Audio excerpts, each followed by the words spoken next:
If you can't imagine life without chocolate, you're lucky you weren't born before the 16th century. Until then, chocolate only existed in Mesoamerica, in a form quite different from what we know. As far back as 1900 BCE, the people of that region had learned to prepare the beans of the native cacao tree.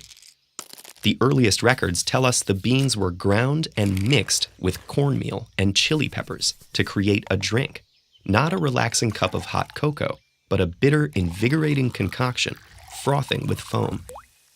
And if you thought we make a big deal about chocolate today, the Mesoamericans had us beat. They believed that cacao was a heavenly food gifted to humans by a feathered serpent god, known to the Maya as Kukulkan, and to the Aztecs as Quetzalcoatl. Aztecs used cacao beans as currency and drank chocolate at royal feasts, gave it to soldiers as a reward for success in battle, and used it in rituals. The first transatlantic chocolate encounter occurred in 1519, when Hernán Cortés visited the court of Montezuma at Tenochtitlan. As recorded by Cortés' lieutenant, the king had 50 jugs of the drink brought out and poured into golden cups. When the colonists returned with shipments of the strange new bean, missionaries' salacious accounts of native customs gave it a reputation as an aphrodisiac.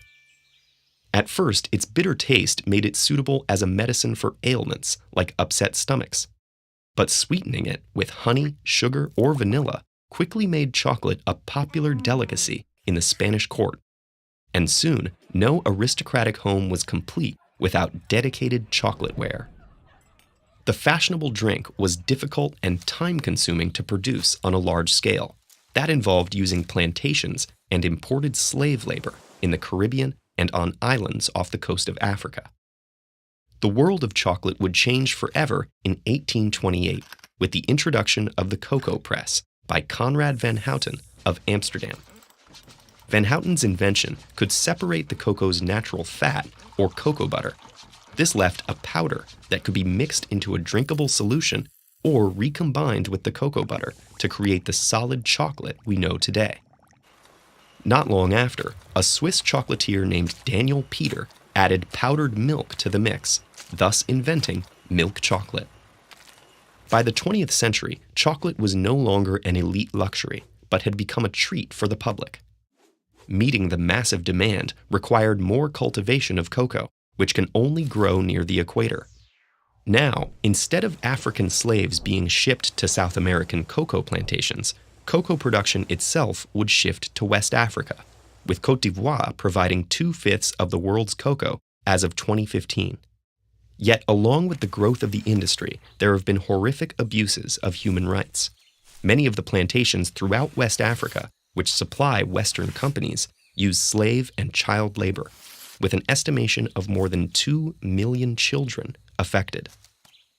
This is a complex problem that persists despite efforts from major chocolate companies to partner with African nations to reduce child and indentured labor practices.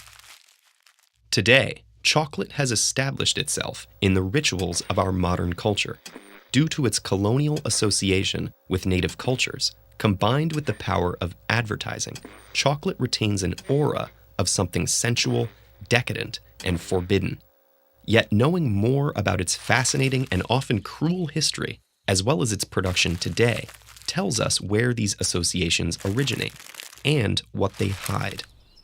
So as you unwrap your next bar of chocolate, take a moment to consider that not everything about chocolate is sweet.